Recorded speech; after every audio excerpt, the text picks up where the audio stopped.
Hello and welcome to this voice thread titled Writing for University, The Basics.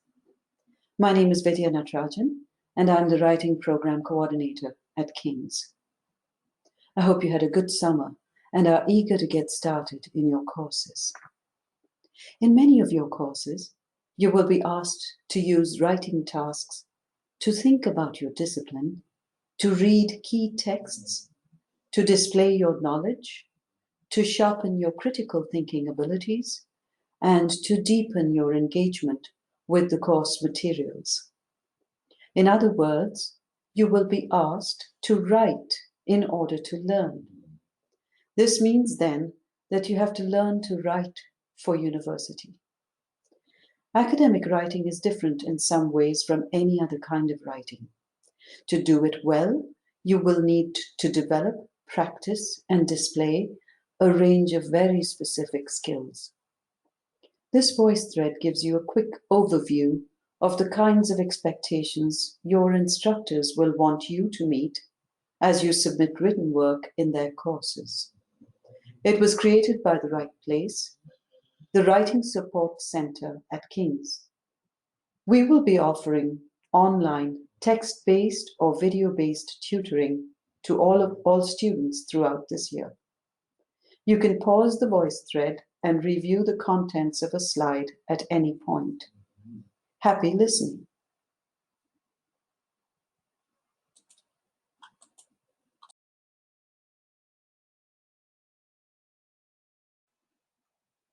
Any group of people with shared beliefs, ideas, and values, and a common way of communicating them is a discourse community. For instance, all business owners on Dundas Street may form a discourse community if they frequently meet and discuss their plans, interests, and vision for their street. Elementary school teachers are a discourse community. They communicate in the language of pedagogy in journals related to teaching. Within that group, TESOL teachers, who teach non-native speakers of English, are a distinct subgroup and discourse community. The university is a gateway to a particular large discourse community, that of academic professionals. Within the university, however, each discipline and subdiscipline represents a more specialized discourse community. Through your writing, you are invited to join a disciplinary discourse community.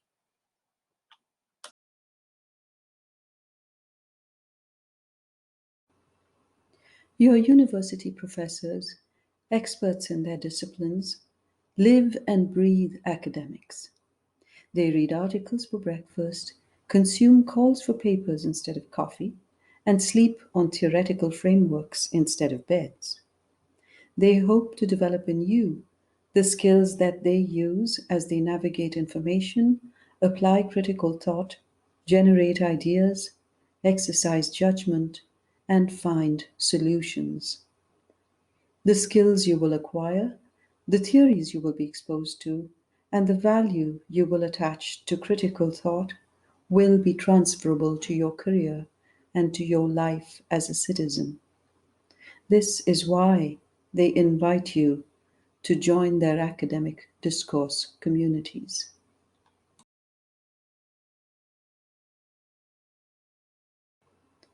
To enter the disciplinary conversation, you have to do some homework. Just as you would try to learn and follow unfamiliar social rules if you were traveling in a new place or visiting a friend from another culture, so also must you try to master the rules that govern academic discourse.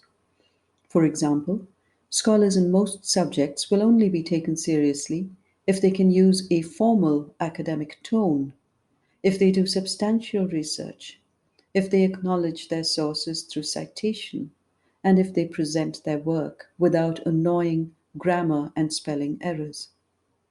Since you are writing academic papers for an exacting audience of professionals, you must learn gradually to use the right terminology for your discipline and align your ideas with the ideas of other scholars while also saying something new.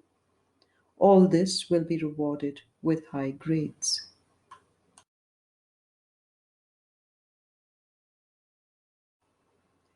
How do you learn the rules of a discourse community?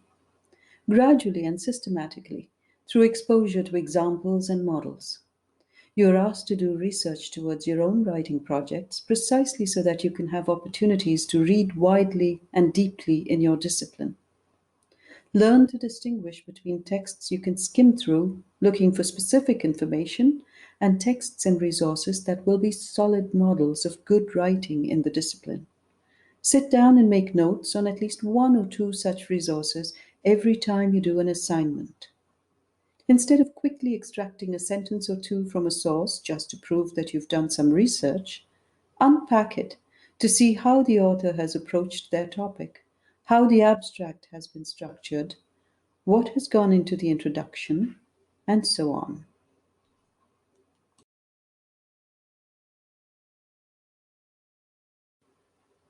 The university paper that earns approval and a high grade reflects the student's understanding of the conventions of academic writing at a professional level rather than at an apprentice level. This kind of expertise is not expected of you in first year, but is something you will build up over a couple of years. The academic literacy's approach to writing instruction suggests that, to be successful in their university courses, students need to acquire knowledge of a number of characteristics of academic writing, including genre, topic, research expectations, typical contents and structure of the paper's introduction, body, and conclusion, citation or documentation of sources, and professional presentation.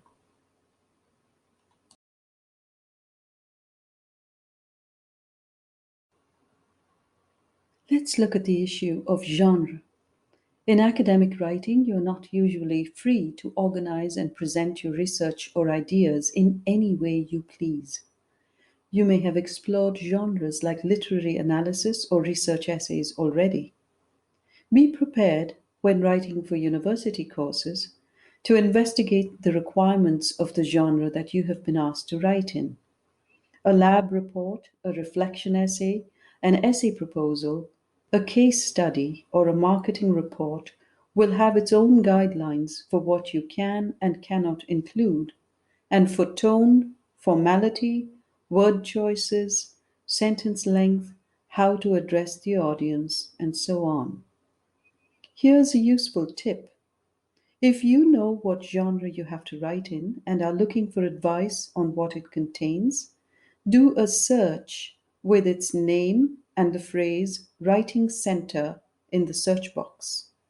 The search will bring up sites where you can get academically rigorous information on what the genre's requirements are.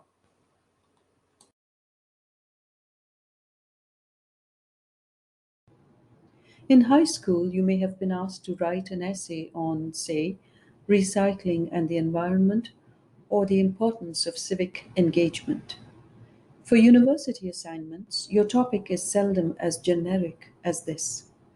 You will be asked to write on a research topic that is important in your specific discipline using lenses, theories, and interpretive frameworks that the discipline typically uses. You can't just write off the top of your head. If your assignment sheet does not specify a focused topic but asks you to find one, the assumption is that you will do some preliminary research and reading to find out what topics are viable, current, and researchable in that discourse community.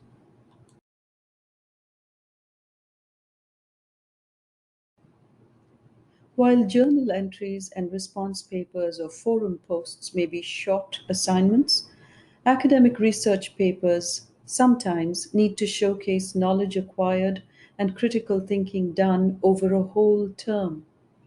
If the paper is in a genre that asks you to display analytical abilities, complexity of argument, breadth of reading, and research or data gathering skills, it can be between 10 and 15 pages long. The more advanced the course, the longer the paper.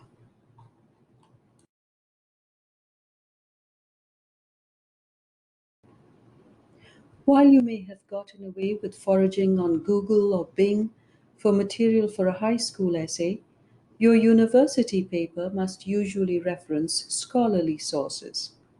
Research using texts produced by experts is called secondary research, while research done in the field with human subjects or documents, for example, is called primary research.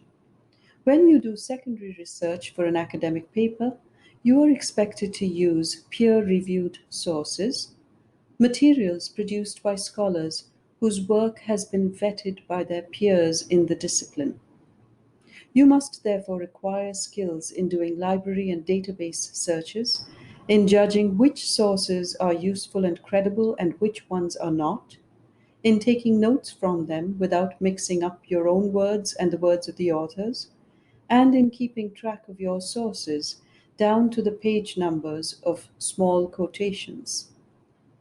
These skills are collectively termed information literacy, and our library has excellent videos and chat sites that help you develop these.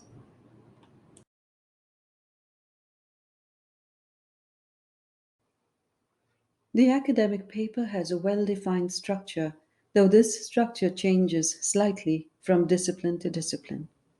Most papers begin with a carefully written introduction that establishes context, gives background information or data rather than the hook you may have been taught to use, announces the topic, and lays out a thesis or claim about the topic. The body paragraphs are organized to develop this thesis. They may discuss methodology or research findings, or conduct textual analysis, or make a point by point persuasive argument. In every instance, what is important is that they will contain evidence from research. This evidence must be integrated smoothly into your own writing through paraphrase, summary, and quotation. Paraphrase, in particular, is a key academic skill. You need to learn how to do this without using too many of the exact words in the original source. The conclusion of an academic paper must rephrase the original thesis effectively without looking like a copy and paste job, and discuss applications of the thesis or limitations of the study or directions for future research.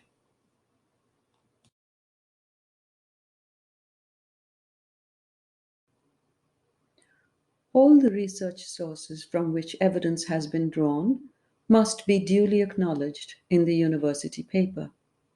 While you may have been told that mentioning the name of the author and the title of the resource was enough, be aware that university instructors are concerned about intellectual property and are likely to see sloppy citation as a deal breaker. Most professors specify the style guide you need to follow: MLA, APA, ASA, Chicago, and so on, and they expect you to refer to the guide as you format your in-text citation, that is, citation within the body of your essay, as well as an end of essay bibliography. The OWL Purdue Essay Help site has reliable online citation help if you cannot get hold of the original style manuals. Details of font and layout, indents, bolding, italics, as well as of punctuation, are important markers of your citation professionalism, and you will be rewarded for getting them right.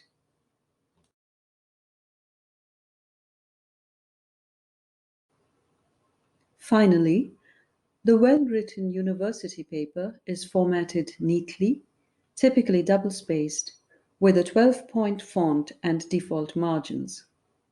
Make sure that your presentation looks professional. Proofread the paper to remove errors in spelling, grammar, punctuation, and sentence structure. Surface errors are distracting to the reader and can affect your grade. Pay attention to the assignment submission instructions you have been given. Unless you are asked for creative packaging or design, submit your essay on or before the deadline as a Word or PDF document, and don't place it in a duotang or plastic cover. Follow the style guide or your assignment instructions when you put in your personal information.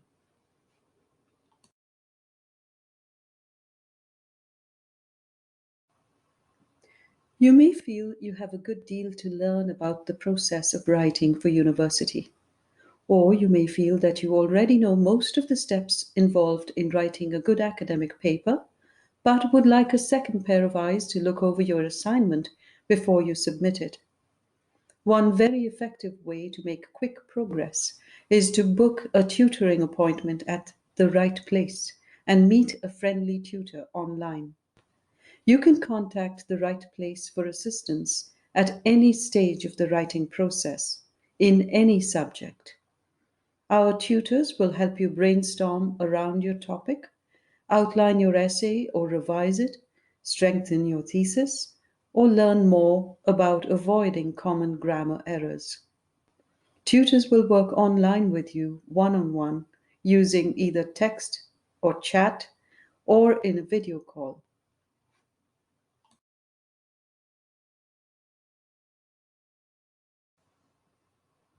You can book your right place appointment online by going to www.kings.uwo.ca/right place, one word. We hope you find this voice thread useful. Please contact rightplace@kings.uwo.ca if you would like the transcript. All the best with your writing.